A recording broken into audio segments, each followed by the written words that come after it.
that, like, to be honest, case gen is kind of just like a kind of a think about it bro activity. I've tried to speak to quite a lot of people who I think are good at case gen, and generally what they've told me is that it just kind of either comes to them or they have a specific checklist that they're able to go through. And so I'll just talk about the ways in which to prepare a case gen outside of the activity itself. But when you're in a debate round, the sorts of activities go through it. The most important thing for case gen, I think, though, is just practice over a long period of time. You're not going to get better at case gen by the end of this workshop, but I think when you apply these activities over and over in a multiplicity of rounds, hopefully you'll start seeing some levels of improvement in the ways in which you're able to immediately come up with cases and be able to come up with them a lot faster.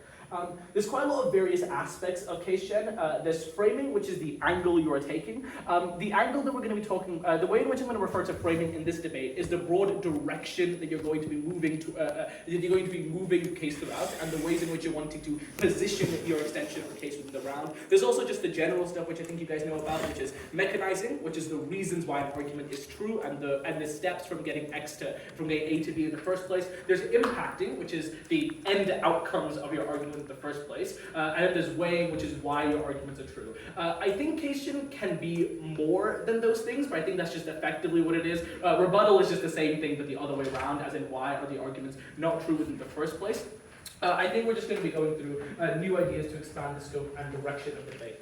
But the most important thing about case gen is just consuming and thinking more in the first place. All case gen is broadly just the application of external knowledge or information that you have, and the process of turning that information into content that can be applied to win a round.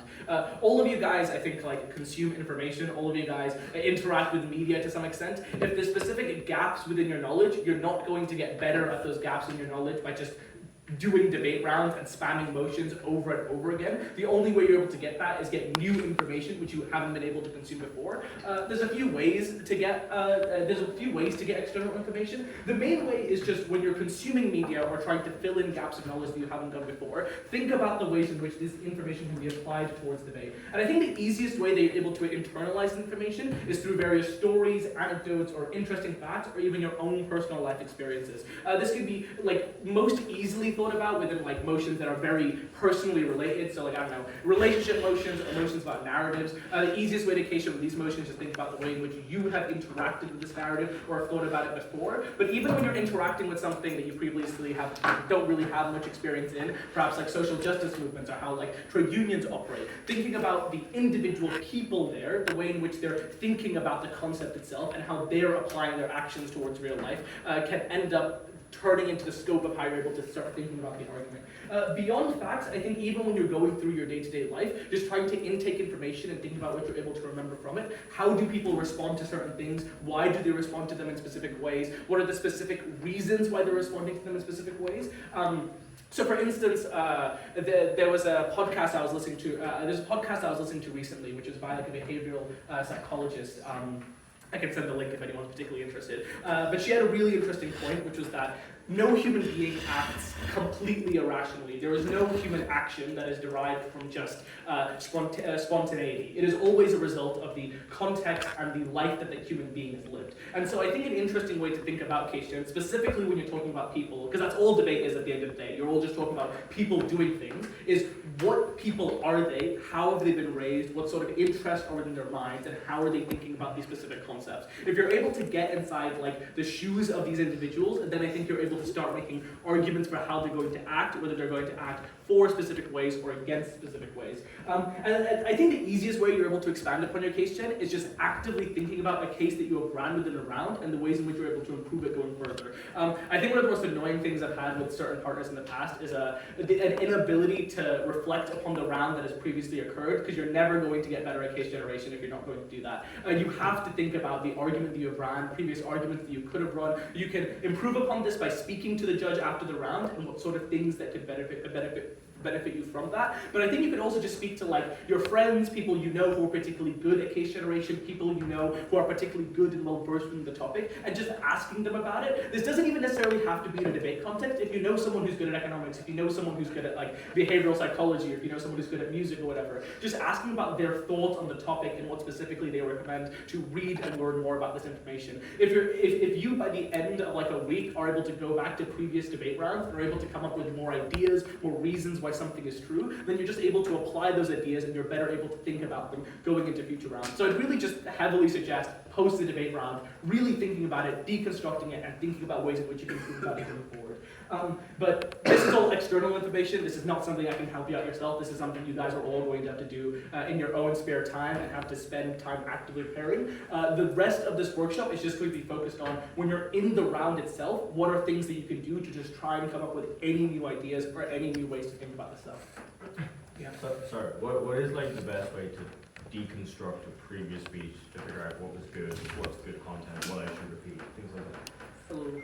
The first thing I would say is just ask the judge. The judge will have a better understanding of what you've done within the round. The judge will understand how the things have placed within the debate. There will obviously be times with the judge, sometimes knows less about a topic or the judge has got something wrong. I find this is quite rare. Most judges kind of know what's happening, and most judges understand what you have said better than how you have said it yourself. So I think asking a judge can be a good starting point for feedback. The other thing is just approaching someone within a round and just going up to them and being like, "This is a case. This is what I ended up running. What do you suggest me running in the future? What do you think I could have done better?" Active conversations with your partner, but also people who aren't your partner, I think the most important way to improve the case, especially when you get locked into having a specific partnership for like a major season, or if you want to just improve with a specific person, it kind of locks you into a frame of thinking where you only really think about those two people. There's a lot of people in the world, they have a lot of different ideas, and I think the multiplicity of ideas you're able to generate from then just makes you better able to evaluate those ideas and what is good or not to be able to learn.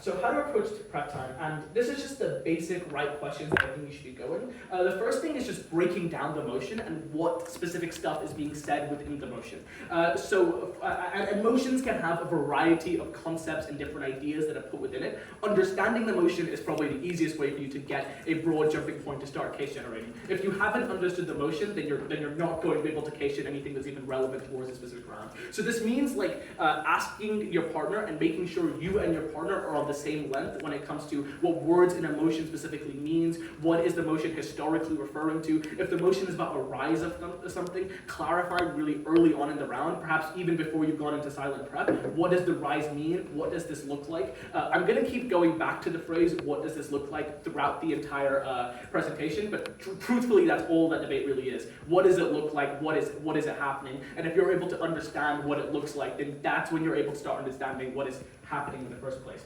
It also means you're able to clarify the uniqueness of each motion. I think a lot of time people in debate kind of start referring to things as stock, but truthfully there's like nuances of each motion that's very different. So when you're talking about a social justice movement, I think people have a tendency to just try and go back to arguments that they previously ran before. This will usually mean that you end up missing unique sorts of mechanization, unique sorts and avenues of reaching the end impact of the argument that you're trying to get to. So really clarifying what is different about the motion and what the CAs are trying to get you to debate will also be a good stepping point for you to being able to access the main burdens of the motion. The other thing is to just understand the strengths and weaknesses of your partnership. This is going to be something that you're able to get when you're trying to prepare for majors, and it's not something which you can really apply realistically to every competition and to every like spar or whatever, especially when you've just met the person, especially if you don't know them for that long period of time. But clarifying beforehand with your partner, if you're going to do a competition with them, are there specific areas and things you're strong on? Are there things you're specifically weak in, specifically if it's case or not? I'm going to talk a little bit later why it's not good to get like reliant upon your partner, but just understanding whether your partner is good, understanding where your partner is good or weak or not, this allows you a better frame of reference as to where you'll be able to contribute during the round. And the next thing is just thinking through the basics. This is something which you should probably do within every motion. What are the burdens that need to be met for each argument? So what I mean by burden of an argument is what are the criteria that has to be met for your end impact to become actualized. And just saying a claim and saying that you mean the impact doesn't necessarily mean that that is the impact that your mechanisms and the argumentation you're providing actually ends up reaching. So I think you should just be very, very critical about yourself and the way in which you're positioning these burdens. You can also check against the other person in terms of and closing for very different reasons. For opening, it's important because you don't want the burdens to just end up being filled by your closing team. If you're trying to run a buy-in argument and you just end up saying, we have more people being able to vote for certain stuff, closing can easily just stand up and say, opening never actually explained how these things actually materialize. So I think if your mechanisms don't end up end up concluding in a meaningful way that the judge is able to envision how much an impact is able to accrue, what specific impact is able to accrue, what benefits that individual is going to specifically achieve, then I think you haven't reached your burdens properly. Again, this is not something which you're going to do well in every round. This is not going to be something that you're going to end up getting correctly, but it's something that when you're able to start actively thinking about, it's something which you'll start improving on round by round by round. Sometimes you'll also end up winning debates even though you haven't met specific burdens, and I think sometimes people often get lax when they end up starting to win debates more and don't start self-critiquing themselves. This self-critical method, I think, has to apply regardless of what speaks you get, regardless of what case you end up running, and regardless of position you are on the ground. The desire to improve the case kind of has to stand by itself. So stop looking at yourself relatively to other teams and start thinking about your case more insularly after the round. So even if you end up winning the debate, just think about, is there anything that could have been left? If I was extending of myself, what could have been done? If I was responding to myself, is there anything that could have been left behind? And then you're able to make yourself better in terms of preemption that you want to do, or thinking about your own case in better ways going forward. And then there's just the basic questions. What are the simple headline claims for the case you don't run? What is the opposition side? What is exclusive / non-exclusive? Is this a clash you can meaningfully claim? These are all things that I think these are all things when you think by the end of a prep time you should really have a solid grasp around, or at least start to have some ideas as to where the debate is heading and what direction it's going to be taking place in. And if you're wondering like what sort of questions should I be asking, there's the very basic ones, which is why is X thing good, why is Y thing bad, why will X thing happen, why won't Y happen. Most motions are kind of like this house supports X, this house believes that X should do Y. You can kind of just take the motion by itself and just be like, is the motion good? Is the motion bad? This is the simplest way of developing some level of case. Yeah, this is probably like the first layer of cation where you don't think about the direct benefits of each thing, but just start thinking about the normative judgment by itself. Is this motion passing just going to be a good thing? Is someone getting access to this thing going to be a good thing in the first place? And I think really asking why is this a good thing to be achieved within the first place? Because I think sometimes teams just end up relying upon the judges to intuitively fill in that clash. The only way you're able to answer the thing, why is this thing good, is being able to actively come down to the argument in the first place. The other thing is just what changes in the real world and what does this look like. In terms of what changes in the real world, I would just be very honest with yourself in terms of what the trade-offs are actually going to look like. I think sometimes in debates people like to have their cake and eat it too, and sometimes you can very much win with that. If you're able to just have very strong analysis, you can basically claim every metric in the debate. But realistically, there is something that your side is losing, there is a change that is occurring, and there are reasons why that change is good or bad. The first thing that you need to know before this change being good or bad in the first place is just what this change looks like. And this brings on to the point of illustration. This was probably like the biggest game changer I had for me in terms of debate, in terms of both delivering the argument, both also in terms of case gen. It was like one random Facebook post where someone is like, what's good for case gen? And Waji Maz, who opened final Euros this year, just commented, illustrate the point. And I was like, holy shit, that makes so much sense. What I mean by illustrating is start painting pictures either rhetorically or either like factually about what does this meaningfully end up looking like. So for example, there was a motion that I was doing in Zagreb. The motion was, this house believes that social justice movements should advocate to change institutions over attempting to abolish them.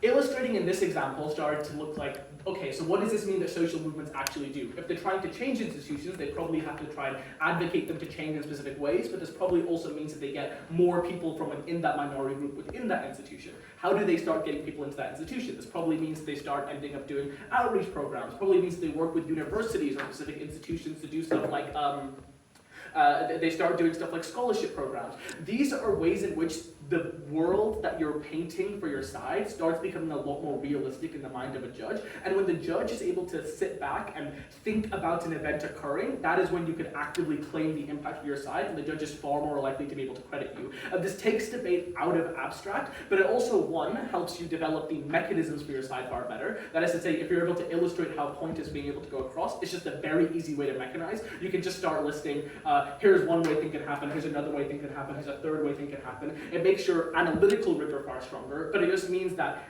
debate picture-wise, the judge has a very clear direction as to how your impacts are accruing in the first instance. So I think this applies towards all steps of case genning, both in framing, meching, and impacting, just illustrating how an individual is doing it.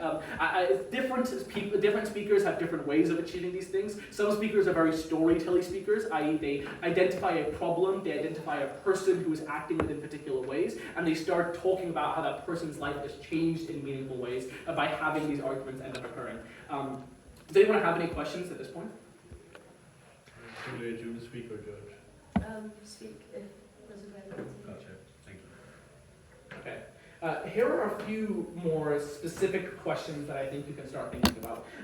The first thing that I think is important before we go to anything else is do not let your partner dictate to you entirely. Sometimes there is a tendency when you have a partner who's particularly strong at case generation or a partner who particularly knows a lot about emotion to just kind of let them tell you what the case is and you just kind of write it down. I think this is very, very useless. Your partner obviously knows the case. Your partner is going to give a 7-minute speech. You're not really contributing much for your partner's understanding of the case, and even though you're kind of understanding the debate a little bit better, it doesn't necessarily make your team's position any stronger because your partner already knows all these things. So I think what you should equally do is be very critical of your partner. If your partner's telling you a position, start immediately thinking about why this isn't true. If your partner's telling you a case of some sort, thinking about the burdens that they're going to be missing. If there's something your partner's explaining to you that you're not understanding, start questioning them further and start explaining to them what it means and what's happening. This both lets you understand what's happening, but it also means that you're able to weaponize your partner's strengths to the best degrees possible. So I think if you're in that sort of partner dynamic within the round, just not sitting back and just not letting them speak to you, I think is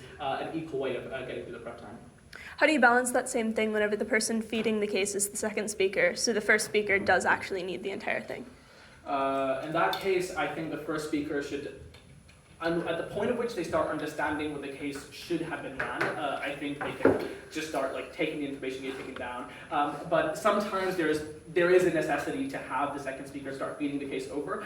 In these ways, I think firstly just relies on your specific dynamic with yourself. It's not de facto wrong to have a partner feed you the case, especially if you're able to trust them. My point is that when they're feeding you the case, don't be taking it in passively, be actively critical every step of the way. If you're not able to understand something, the judge is unlikely to do so. But if your partner's feeding you the case, thinking about what they're missing at every step along the way in terms of mechanization, in terms of easy way to reach those arguments.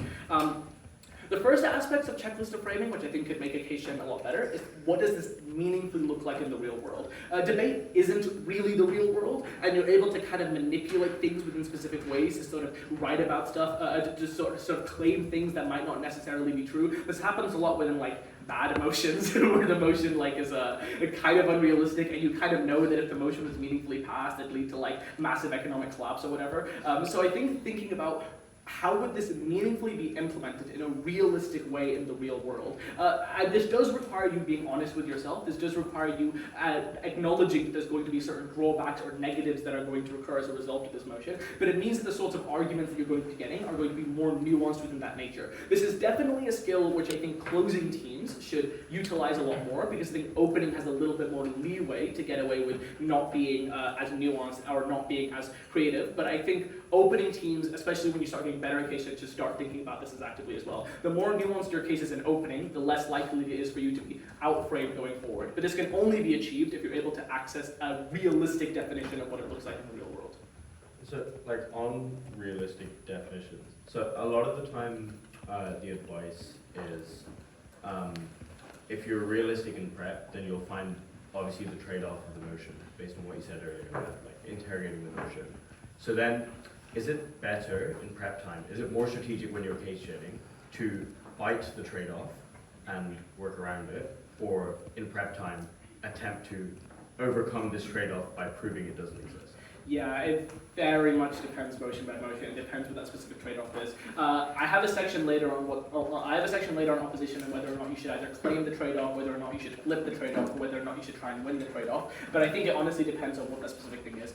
My main way of going about it is that if you have a negative that you're going to that you know the opposition side is going to accrue, is there any realistic path for you to being able to claim that negative? If you guys cannot come up with it within prep time, I think the strategic thing to be able to do is figure out ways to way above it with impacts that you know can be claimed. As the debate progresses and opposition starts providing mechanism or rebuttals, like they're basically doing a bunch of case gen for you, and then you're able to utilize the ideas that opposition says for you to see if you can flip it. But I think within prep time, if you're unable to think about the opposition ways for them to reaching that impact, then I think the realistic thing for you to be able to do is try and figure out ways to outweigh it.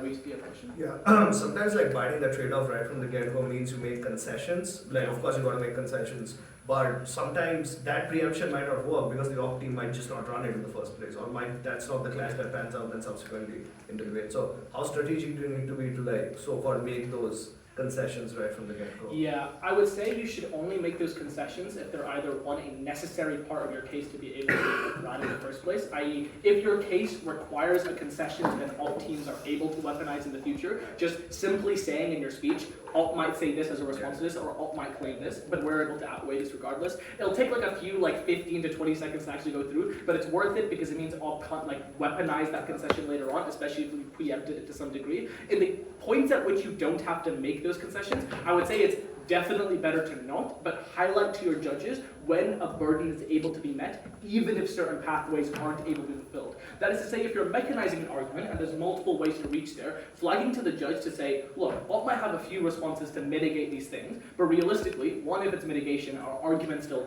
work to some extent, but secondly, they have to destroy each individual pathway. And I think that's another thing when thinking about mechanizing in prep time, or if you want to mechanize in prep time, because I know some speakers just don't like to mechanize and come up with on the spot, but thinking about how unique your mechanisms are in the first place. That is to say, is your mechanism just the same mechanism but set in 3 different ways, or is your mechanism actually separate unique paths for why a reason is able to occur? If you're able to find unique distinct paths, these are always far stronger than if you're able to find only one path. If you're only able to find one path, explain that path very, very clearly. I had a problem like I still have this problem now where I try to just like dump a bunch of mechanisms or reasons why something's true, but then it ends up meaning that if you only give one reason why something, or like one line of why something is true, the opposition team can just give one line back. 3 mechanisms that are very clearly explained and proven why those are the best mechanisms are far better than like 7 shoddily said mechanisms in the first place. If there is like a trade-off or concession that you have realized exists in prep time, does it make sense maybe to like defer it to the second speaker in case opposition raises it? So like make a note of it somewhere, but then like not explicitly raise it in case doesn't. So Eli's nodding and says yes, but I actually completely disagree. I think preemption against cases should be done within first speakers, and my reason for this is that when a first speaker makes an argument or claim, that is how the judge has initially tracked that argument in the first place. When a second speaker comes in and makes that concession a trade-off, they're often making weighing trade-offs. But if this preemption is something that necessarily is needed to make your case stronger, then I think a first speaker doing it already means that the level of argumentation in your first speaker is higher because they've already acknowledged some level of preemption, they've already acknowledged some level of like ways in which you're circumventing this, and it also means your second speaker is able to respond to the better responses that are likely going to come because your preemption is going to be better. The other reason for this is that it also means the judges just see your argument already holistically as protected against some level. So when a speaker is giving rebuttal that you've already preempted, it makes the rebuttal seem less strong in comparison. I find that judges are actually terrible at tracking preemption. So I think that that's probably fine in top half whenever you have like 6 speakers who are going to go after you and are going to attack your case. But I think that in back half, it tends to be more strategic. If it's not necessary for your case to function, to just drop the concession and let the second speaker deal with it. Okay, yeah, that's probably fair. So just to repeat that, in opening, having better levels of preemption is stronger because you have so many more speakers who are going to speak after you, including your own closing team, which is going to rebut you at sometimes. But in back half, if there are specific concessions that you identify, wait for your second speaker to be able to fill that in because it gives less time for the final speaker of the other side to be able to destroy them. So this isn't necessarily just a strategic claim, not a case gen claim, but coming up with those points. In terms of mechanizing, I think one thing which I think speakers often lack are what are the sub-impacts that can be claimed as a result of the mechanism being done. So for example, on the motion, I'll just go back to the motion about the social justice movements attempting to reform institutions. The mechanism of one way for social justice movements to reform institutions can be giving scholarships to previously underfunded minority communities. That mechanism by itself has an auxiliary impact of just people from minority communities are able to access jobs, are able to access benefits. Mechanizing and sub-impacting your claims at the end of your mechanization can just be very good ways to just claim small amounts of impacts that, if necessary, are going to be the things that are able to tip over your point or just increase your margin of victory in comparison to other claims. But also just kind of like realistically makes sense. Nothing is really held in a vacuum, and nothing really only really has one impact at the end of it. So if you can claim any beneficiary impacts, you can just claim on your side, i.e. we're able to get more money, i.e. we're able to get more outreach. Even if that isn't the end impact of your claim, you're able to fit it within the overall like structure of your argument, which makes your argument itself seem a lot better than it previously could also be. And the final thing is on actors. And I think this is probably like the most important thing in regards to Cation. That is to say, who does this specifically involve, and what are the variety of actors that are there? But specifically, what compromises and makes up those actors in the first place? Because unless you're talking about a motion that just has individual people, a large amount of the time, you'll be talking about like institutions of actors. You'll be talking about social justice movements. You'll be talking about companies. You'll be talking about countries. You'll be talking about institutions of countries, and I think you can break down these actors in menial steps to the point at which you're able to identify individual people. So, for example, if you're breaking down a country and why a country has a specific interest, you can break that down into like the government of that country, the population of that country. Even if it's the government, you can break that down into the individual parties of the countries itself. Even if it's just the parties of the country itself, you can break that down into the structure of the party. The Prime Minister may have very different incentives to someone like the Chancellor, who might have very different incentives like the Ministry of Transport. And when the motion is touching upon a specific topic, being able to identify which actors care the most about this, which actors are able to make the most difference according to this, and which actors have the biggest change as a result of the motion, means you're able to better identify the points of change that are both likely to occur, but also what is specifically needed for that change to occur in the first place. I think there is a tendency, especially in like mid to lower quality debates, to just refer to actors holistically, saying they only care about one thing, acknowledging that they have a variety of interests or a variety of incentives that can lead them to a specific side, can just make your argumentation better in terms of identifying what specific thing that is in the first place. I think another important thing that's important is thinking about what the opposition are able to run, just in terms of being able to preempt their arguments to a better case. And I think when you're in a prep time, especially in opening, I would try and think about what are the strongest pushes that an opposition can do in terms of being able to beat it. I think when you're in opening, the strategy should largely be what are the ways in which you can try and claim the opposition benefit for your side. At best, they can maybe try and win it back or take it, but I think there are sometimes quite strategic benefits just trying and make that outright claim for the beginning. It means that opposition kind of has to put in a little more work, and it can sometimes mean that even if a motion is specifically intuitively balanced to one side or another, opposition has to now try and come up with more creative ways to doing it. This is also important if you have intuitive beliefs that you're on the weaker side of the motion, because then it means you can weaponize those beliefs far better, because you know the intuitive reasons as to why another opposition argument would be true, which means that if you're able to come up with the intuitive ones, you're able to then start circumventing and thinking about the more clever reasons why you're able to circumvent the benefits or harms of the argument in the first place. I'm gonna ask a similarly dumb question. So when it comes to what op is going to run or what you think the op is going to run in your head, is it better to make notes about that and then again defer to second speaker, or is it better to run it initially, because obviously you could just end up spending loads of time on something that opposition doesn't even end up running. So I think it depends, because sometimes there's sometimes when you're in a prep and you're like, opposition have this case, and I don't know what the fuck to do in order to respond to it. And in those cases where there's very clearly something that is difficult for you to prove and circumvent, working on it together and trying to insulate that within your argument is something that I think is quite important. If the other things are just op can run this claim, then I think deferring it to your second speaker and being think about ways in which you can outweigh it, think about ways in which you can rebut it. Again, this also comes down to speaker roles. So if you're an opening and you're Prime Minister, for example, in the last few minutes, you should really be writing your speech and trying to come up with mechanisms or reasons why something should be true. So I think in those cases, it's probably better to defer it to your second speaker and be I cannot think about this thing right now. Can you try and sort out and deal with this thing? And then you have clearly delineated tasks, which means that no one is just spending prep time in silence. And I would just think about the ways in which you can circumvent claim or way over the claim. So this is going back to Ayman's question. The first thing is just think about what's the easiest to do. So sometimes you'll have an up claim, perhaps whether it's money or bind, where you're able to just like easily kind of claim it or weigh it, and I think it's just kind of comes down to the intuition of whether or not you think something is easiest to go through. I think when you're in closing, you should try and take the harder path. The reason for this is that I think opening will have already taken the easier path to getting there, but it also means you're able to take the harder path in terms of constructing the more clever, nuanced framing for the closing case, and you're able to just better construct an argument that's able to take opposition at their best case. What's the difference between circumventing something and weighing over it? Circumventing something is saying that, well, I guess it's saying it doesn't really matter.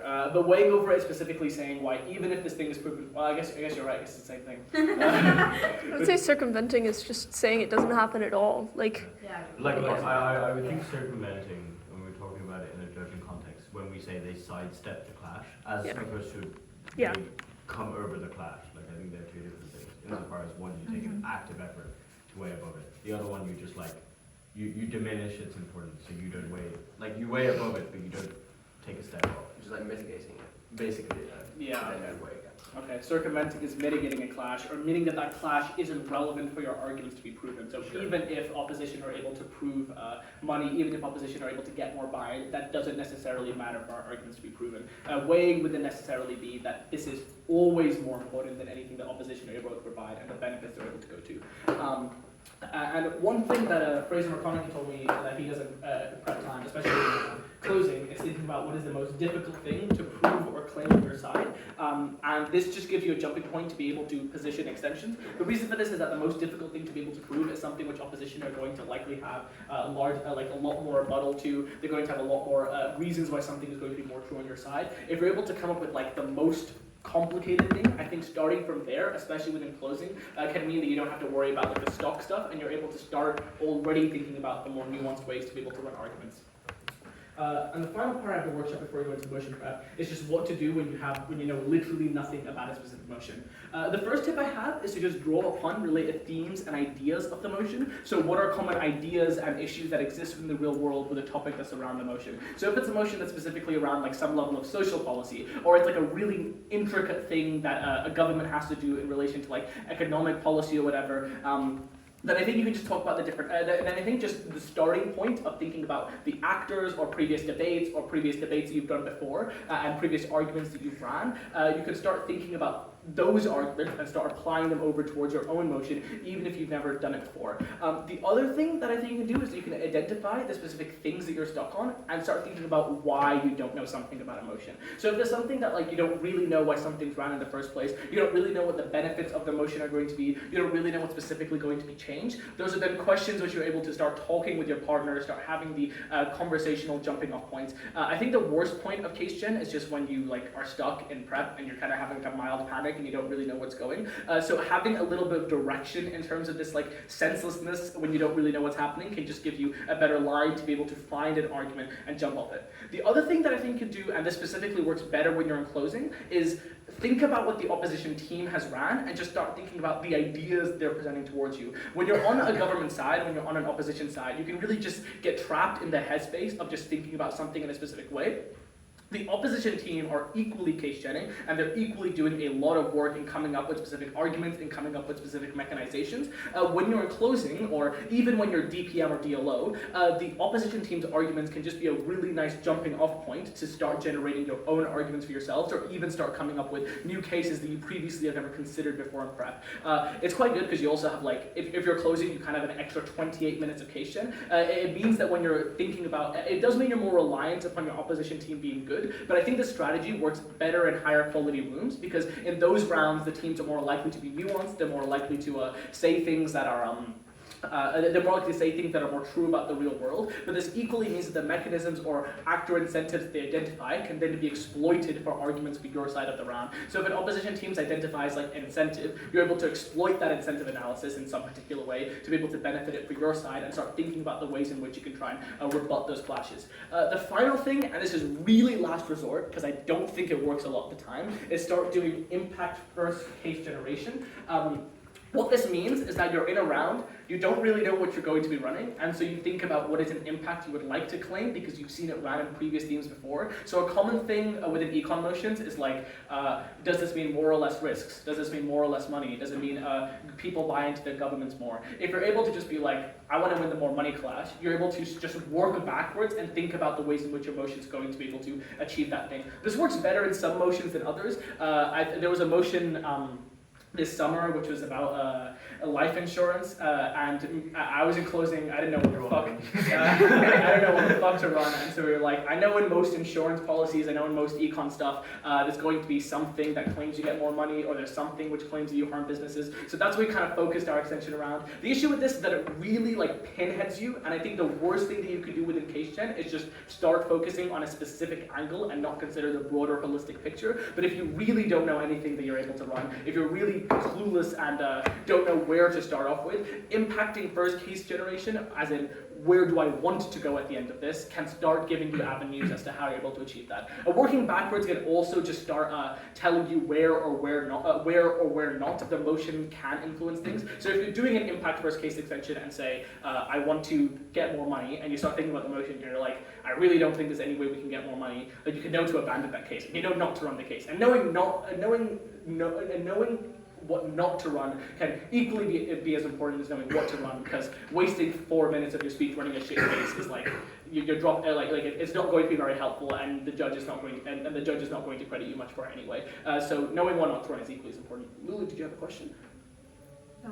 Oh no, I thought you had So I find a lot of the time, either myself or someone else knows nothing going into prep, not because they don't know about the motion, but because they found themselves on the wrong side of a very weighted motion, which means that it feels like there's no good enough path to victory. And I feel like what happens quite frequently, especially when you're doing the case gen, is like you'll suggest a path to victory and your partner goes, well no, that's not going to win for this reason. Then you suggest another one and they're like, no, it's not going to win for this reason. Like what do you do?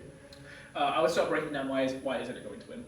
So I think sometimes in case gen, especially in prep time, because you have so little time, you start like batting away ideas and saying that stuff isn't going to work, and then you end up losing to a team who just like to a closing team who just like actually explains how it's going to work. So if your partner is saying it is going to work for this reason, trying to find one ways in which to circumvent that, but secondly trying to find mechanisms which don't specifically rely on that reason to be proven. Sometimes the case gen sometimes there is no way for that to happen, but I find in those situations where you really have nothing going on and you don't know what to do, then at least breaking down why a specific reason isn't going to be able to work in the first place is better than not.